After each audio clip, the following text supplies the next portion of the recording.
मैं आगाज़ करता हूँ ब्रिगेडियर फ़ारूक हमीद साहब आपसे। हुज़ूर, आपने यकीनन प्रेस कॉन्फ्रेंस सुनी होगी जिसमें हमने इलाकाई तौर पर जो ख़तरात हैं वो भी हमने देखे, और उसके साथ साथ ये बात भी आई कि कोई इबाम नहीं है हमारी जो मुक़्तदरा है उसकी नज़र में ये जो 9 मई था, और इस पे कोई कंप्रोमाइज़ नज़र नहीं आता और कोई भी नहीं चाहेगा कि इस पे कंप्रोमाइज़ हो। लेकिन बहरहाल एक बात तो आई कि जो एविडेंस जहाँ जहाँ आए वहाँ सज़ा मिलनी चाहिए। तो इस मैसेज को आप इसकी तशरीह कैसे करते हैं जनाब ब्रिगेडियर फ़ारूक हमीद साहब? बिस्मिल्लाहिर्रहमानिर्रहीम। बहुत शुक्रिया मोहतरम सैयद काजी साहब। सर, बात यह है कि इससे भी ज़्यादा इम्पोर्टेंट बात जो आज सामने आई है वो ये कि उन्होंने क्लियरली कहा है, पहली मरतबा senior officer in uniform, obviously the DGISPR, उन्होंने ये बात की है कि ये सियासी इंतशारी टोला, referring obviously to the PTI, कि ये माफ़ी मांगे कौम के साथ, सिंसियर माफ़ी मांगे। उन्होंने कहा यही एक रास्ता है।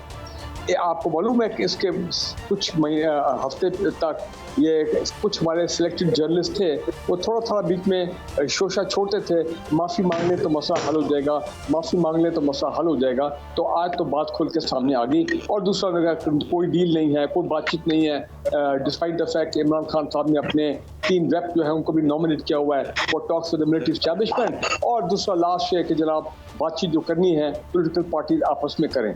सो मैं ये समझता हूँ कि आज the cat is out of the bag खुल के, और ये इंडिकेट ये कर रहा है कि 9 मई के ऊपर जो पोजीशन है मिलिट्री एस्टैब्लिशमेंट की, जो पिछले साल भी थी जब DGISPR की प्रेस कॉन्फ्रेंस थी, वो पोजीशन उसी तरह कायम है।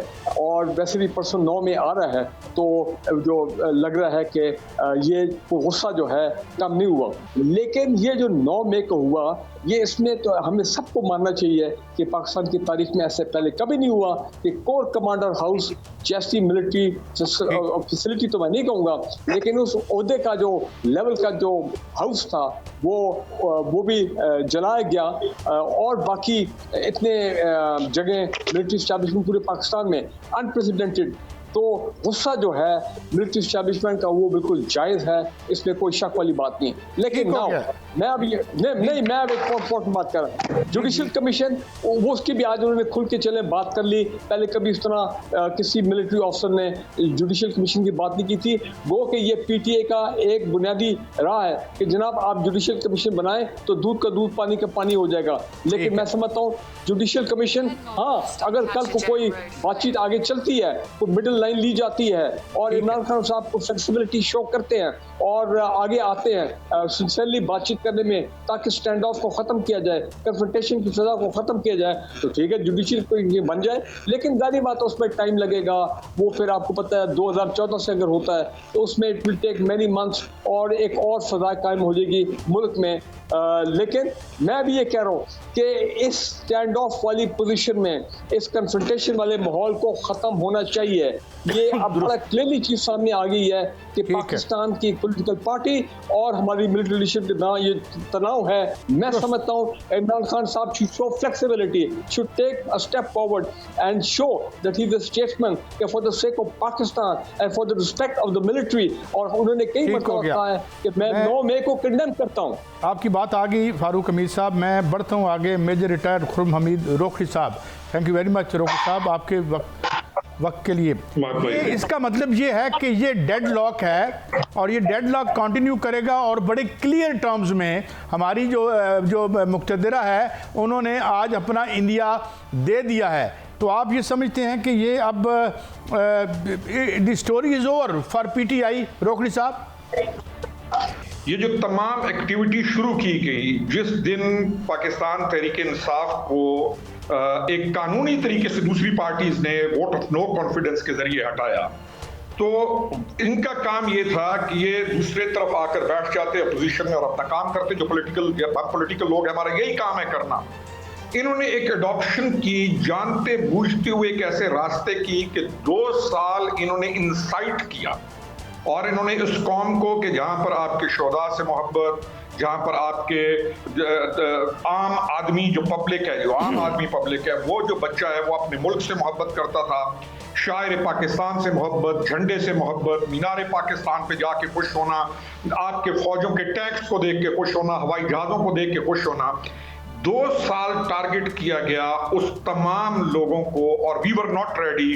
दूसरी पॉलिटिकल पार्टीज भी हम तैयार नहीं थे लोग। उन्होंने इस सोशल मीडिया का फायदा उठाया और उसके ऊपर एक 2 साल की लगातार मुहिम चलाई गई, जिसके अंदर उनका पूरे का पूरा बयानिया ये था कि किसी तरीके से आपकी पब्लिक ऑफ पाकिस्तान टकरा जाए अफवाज पाकिस्तान के साथ, और उन्होंने इस मिशन को पूरा किया।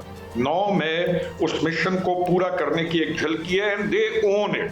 वो इसके ऊपर कोई शर्मिंदा नहीं है ये 9 मई करने वाले, बल्कि इसको कराने वाला जो रोकनी साहब, माफी चाहता हूँ मैं इंटरजेक्ट कर रहा हूँ। Do you think en bloc en masse पूरी पार्टी का ये था, मौक़िफ़ था, प्लान था, या there was a section of the party जो वेंट जो के इस तरीके से रैन रॉयट? मैं उसी तरफ आ रहा था। देखिए, पूरे लोगों का जहन बना दिया गया। जहन कच्चे होते हैं। मैं अक्सर कहता हूं कि एक यूनिवर्सिटी के अंदर या एक पॉश एरिया का रहने वाला बच्चा या बच्ची जिसके घर के अंदर 3 गाड़ियां खड़ी हैं, और एक मेरे इलाके के गांव या किसी भी गांव का बच्चा जिसके घर में 3 बकरियां और कुछ हैं, वो दोनों के इश्यूज अलग हैं, उनके मसाइल अलग हैं। उन्होंने ये नहीं बताया कि पौने 4 साल हमने जो गवर्नमेंट की, जो हमारे फेलियर्स हैं, जो हमने तबाहियां की हैं, जो हमने इस मुल्क की बर्बादियां की हैं, और जो हमने डीसी के ओहदे भी बेचे हैं, उन तमाम पर पर्दा डालने के लिए इन्होंने इतना ही बड़ी मूवमेंट शुरू की कि उन तमाम चीजों को उस तरफ ले गए। दूसरा, पाकिस्तान ने पॉपुलिज्म का इशू पहले कभी भी नहीं था। आपके मुल्क में हीरो वर्शिप एग्जिस्ट नहीं करती थी। फर्स्ट टाइम आप पॉपुलिज्म का शिकार हुए और बुरे शिकार हुए, इसलिए ये वायरस फैल गया। और ये वायरस फैला, दिलों के अंदर खामखा की नफरतें, कदूरतें। पहले भी हम डिवाइडेड सोसाइटी थे, सेक्टेरियनिज्म, फलाना। अब उन तमाम चीजों को इन्होंने पूरे तरीके से एक्सप्लॉइट किया और उसको लेकर चले, और 9 मई को जाकर उन्होंने वो काम कर दिया। They are responsible for this. अब हमें इसके अंदर करने की जरूरत ये है, जो हमने जाना है, जो आपका सवाल है, कि इन मैसेज को, जो बच्चे हैं जिनको हमने एक बेहतर फ्यूचर देना था, जिनको हमने लैंड ऑफ अपॉर्चुनिटी देनी थी, हमारे पास मिनरल्स, हमारे पास दरिया, हमारे पास जमीनें, क्या ये मुल्क सिर्फ उन लोगों का है कि जिनके पास 10-10 करोड़ के घर हैं, या जिनके पास 4-4 गाड़ियां हैं? बाकी सोसाइटी तो डिप्राइव्ड है। उस डिप्राइव्ड होने की वजह से उनके अंदर माफी चाहता हूँ, एक सवाल और उसके बाद मैं चीमा साहब, माफी, मैं आपको इंतजार करवा रहा हूँ, आपसे भी बहुत अहम बात करनी है।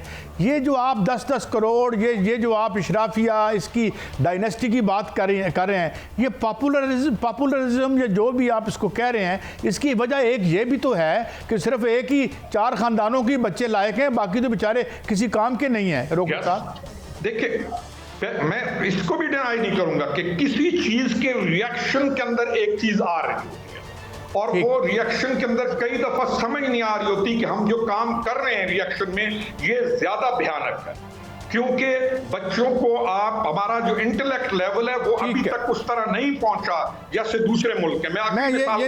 यानी आपकी बात जो सबसे अहम बात आई वो ये कि बहरहाल ये शायद प्रो नहीं था, एंटी था रिएक्शन, जो मैं आपकी बात समझाऊं। नॉट ओनली दिस, बहुत सारी चीजों का रिएक्शन है।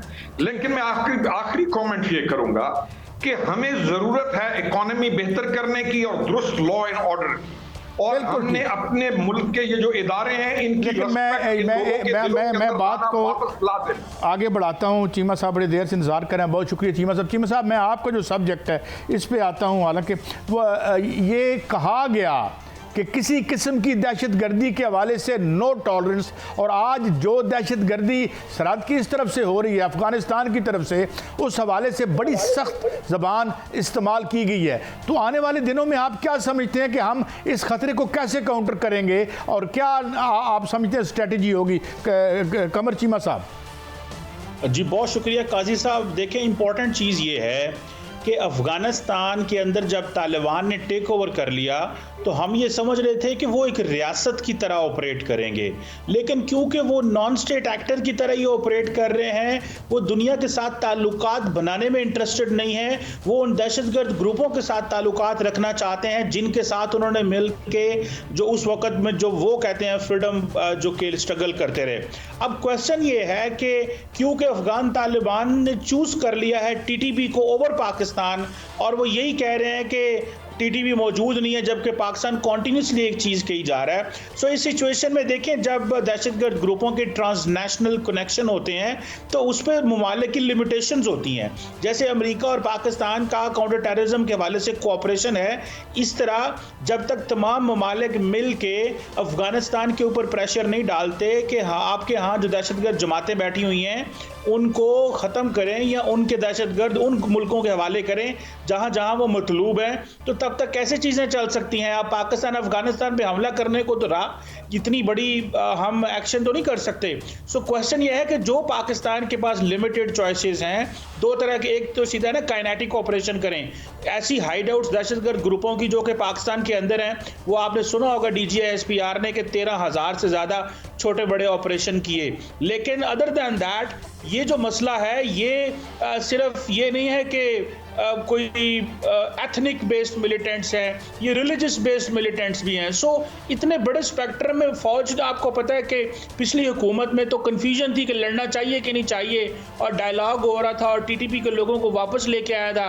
अब ये नई डिस्पेंसेशन आई है, ये कह रही है कि नहीं लड़ना पड़ेगा, अदरवाइज चीज़ें हमारे कंट्रोल में नहीं रहेंगी। सो लगता ये है कि अफ़गानिस्तान को बड़ा सख्त मैसेज दिया गया है। हमने वहाँ उनके इलीगल लोग भी यहाँ से भेजे हैं, अब तकरीबन 5-6 लाख की तादाद में। पाकिस्तान जो है वो अपनी सिक्योरिटी एंड सोसाइटी के मामलात में किसी किस्म का कॉम्प्रोमाइज़ नहीं करेगा। वीज़ा रजीम को रिवाइज कर रहे हैं ताकि हर कीमत पे जो इन्फिल्ट्रेशन है और जो बाकी जो चीज़ें हैं जिससे हमें पता नहीं चलता कि वहाँ से दहशतगर्द आ रहे हैं या आम आदमी आ रहा है, उसको जो है वो मैच्योर किया जा सके, और साथ ही साथ इंटरनेशनल कम्युनिटी के ज़रिए प्रेशर डाला जा सके अपने चीनी भाइयों के ज़रिए। देखें ना आप, चीन पाकिस्तान में अरबों डॉलर की CPEC-2 की बात हो रही है इस वक्त, लेकिन अगर ऐसे दहशतगर्द ग्रुप जो अफ़गानिस्तान में छुपे हुए हैं और अफ़गानी जो सुसाइड हमले करेंगे चाइनीज़ पे, तो क्या चीन और पाकिस्तान को मिल के अफ़गानिस्तान पे प्रेशर नहीं डालना चाहिए? सो मेरा ख्याल है कि पाकिस्तान तो whole of a government and whole of a society approach के तहत इससे लड़ रहा है, लेकिन विदाउट अदर ममालिक की सपोर्ट के बगैर हमारे लिए बड़ा मुश्किल होगा इस तरह के दहशतगर्द ग्रुपों को डील करना जो कि किसी एक मुल्क में मौजूद नहीं है, जिनके फुटप्रिंट्स बहुत सारे मुल्कों में हैं, जिनको पैसा बहुत सारे मुल्कों से आता है, जो अपनी आइडियोलॉजी बहुत सारे मुल्कों को शेयर करते हैं। सो ये एक डिफ़िकल्ट चैलेंज है, लेकिन स्टेट एंड सोसाइटी इसके लिए कटे हैं।